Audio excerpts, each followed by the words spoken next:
कहानी शुरू होती है नोबिता के कमरे से। वो इतना आलसी हो चुका है कि सामने पड़ी कॉमिक भी हाथ से उठाने की बजाय पैर से खींचने की कोशिश करता है। डोरेमोन उसे डांटता है, लेकिन नोबिता कहता है कोई ऐसा रोबोट दो जो मेरे सारे काम कर दे। तब डोरेमोन अपनी पॉकेट से एक छोटा एआई बंदर निकालता है जिसका नाम है एआई। ये साधारण रोबोट नहीं है, इसे जो सिखाओगे वही सीखेगा और समय के साथ तुम्हें तुझसे भी ज्यादा समझने लगेगा। नोबिता उसे कमरे की हर चीज और अपने छोटे छोटे काम सिखाता है। शुरुआत में एआई खूब गलतियां करता है, लेकिन कुछ ही समय में वह सब सीख जाता है।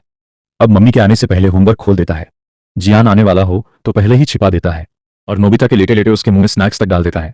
अब नोबिता को कुछ भी करने की जरूरत नहीं पड़ती। धीरे धीरे एआई नोबिता की पूरी जिंदगी समझ जाता है। वह हर मुसीबत पहले से पहचान कर नोबिता को बचाने लगता है।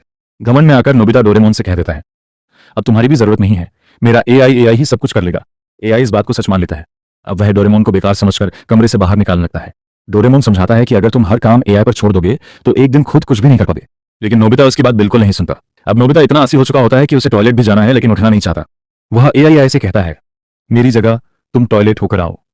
बस यही सुनते ही एआई का पूरा सिस्टम हिल जाता है। वह इस कमांड को बार बार समझने की कोशिश करता है, लेकिन किसी इंसान की जगह दूसरा टॉयलेट कैसे जा सकता है? यह उसके सिस्टम से बाहर था। अगले ही पल error processing system crash. AI पूरी तरह बंद हो जाता है। बेचारा नोबिता घबराकर खुद ही वॉशरूम की तरफ भागता है। डोरेमोन मुस्कुराकर कहता है, कुछ काम ऐसे होते हैं जो इंसान को हमेशा खुद ही करने पड़ते हैं। और इसी मजेदार सीख के साथ ही एपिसोड खत्म हो जाता है।